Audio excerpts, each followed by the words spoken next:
चलिए, आज बात करते हैं एक ऐसी कानूनी लड़ाई की जो 50 साल से भी ज्यादा चली। ये एक जमीन के सौदे की कहानी है जो इतनी उलझी कि एक जटिल कानूनी लड़ाई बन गई और इसका फैसला भारत के सुप्रीम कोर्ट में जाके हुआ। तो एक सवाल से शुरू करते हैं।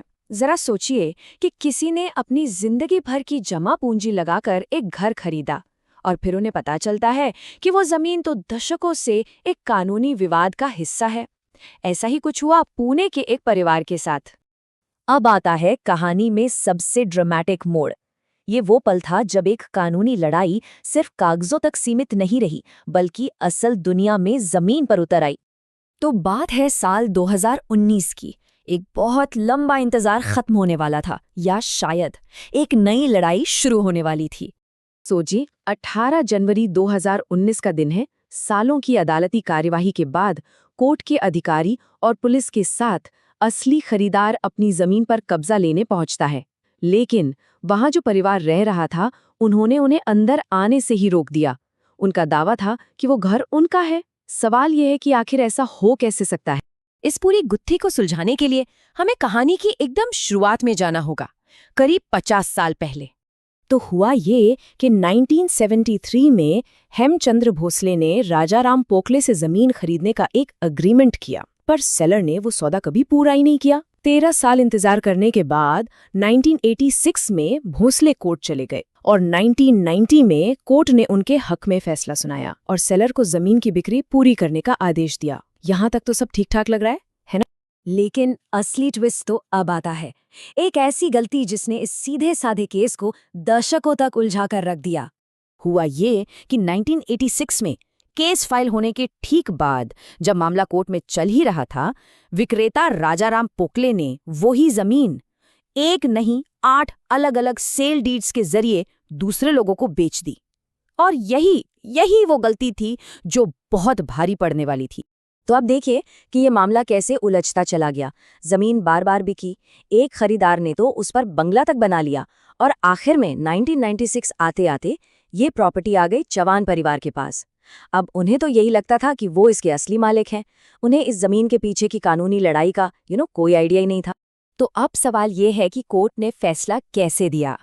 इसके लिए हमें एक बहुत ही जरूरी लीगल प्रिंसिपल को समझना होगा। यही वो चाबी है जो इस पूरे केस का ताला खोलती है।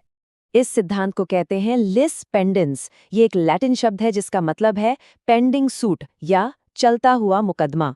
ट्रांसफर ऑफ प्रॉपर्टी एक्ट 1882 के सेक्शन 52 में ये दिया गया है। आसान भाषा में कहें तो कानून ये कहता है कि अगर किसी जमीन जायदाद पर कोर्ट में केस चल रहा है तो उस दौरान उसे बेचा या किसी और को ट्रांसफर नहीं किया जा सकता, कम से कम इस तरह से नहीं कि कोर्ट के फैसले पर कोई असर पड़े।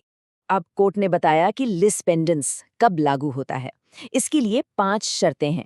पहली, एक कॉम्पिटेंट कोर्ट में केस चल रहा हो। दूसरी, जमीन का मालिकाना हक ही मेन मुद्दा हो। तीसरी, जमीन को केस के किसी पार्टी ने ही बेचा हो। चौथी, इस बिक्री से दूसरी पार्टी के हक पर असर पड़ रहा हो। और पांचवी, कि ये केस आपस के मिली भगत से ना किया गया हो। और इस मामले में ये 5 शर्तें पूरी हो रही थी।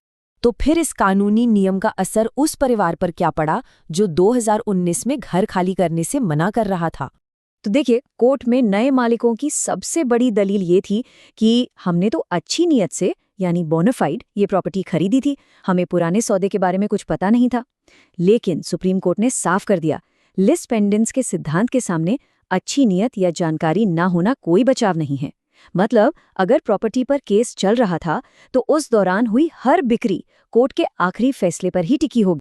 और सुप्रीम कोर्ट की ये एक लाइन सब कुछ साफ कर देती है।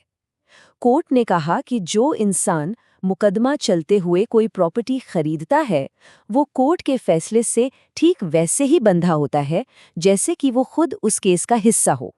मतलब फैसला उसे मानना ही पड़ेगा, नो एक्सेप्शंस। और यहाँ एक और बहुत जरूरी बात सामने आई। जो असली खरीदार थे हेमचंद्र भोसले, उन्होंने 1986 में केस फाइल करने के सिर्फ 4 दिन बाद ही लिस पेंडेंस का नोटिस रजिस्टर करवा दिया था। मतलब उन्होंने ये बात ऑफिशियल रिकॉर्ड में डाल दी थी कि ये जमीन विवाद में है। तो कायदे से किसी भी नए खरीदार को खरीदने से पहले ये पता चल सकता था। तो इस 50 साल लंबी कानूनी कहानी से हम सब के लिए, स्पेशली जो लोग प्रॉपर्टी खरीदने की सोच रहे हैं, उनके लिए क्या सीख है? देखिए, सबसे बड़ी सीख तो यही है कि किसी भी प्रॉपर्टी को खरीदने से पहले उसकी पूरी लीगल हिस्ट्री की जांच पड़ताल करना कितना जरूरी है। सिर्फ कागज देखना ही काफी नहीं होता, ये जानना बहुत जरूरी है कि उस जमीन पर कोई केस तो नहीं चल रहा। ये कहानी साफ बताती है कि एक छोटी सी चूक दशकों की कानूनी लड़ाई और पैसे की बर्बादी का कारण बन सकती है। और आखिर में सुप्रीम कोर्ट ने अपना अंतिम फैसला सुनाया। उन्होंने नए मालिकों को प्रॉपर्टी खाली करने का ऑर्डर दिया। और इसी के साथ हेमचंद्र भोसले का 1973 में शुरू हुआ 50 साल से भी लंबा इंतजार आखिरकार खत्म हुआ। ये कहानी तो खत्म हो गई, पर एक बड़ा सवाल छोड़ गई। जरा सोचिए, हमारे आसपास जो जमीनें और घर हैं, उनके पीछे ऐसी और कितनी अनकही कहानियां और कानूनी लड़ाइयां छिपी हो सकती हैं, जिनके बारे में हमें शायद कभी पता ही न चले।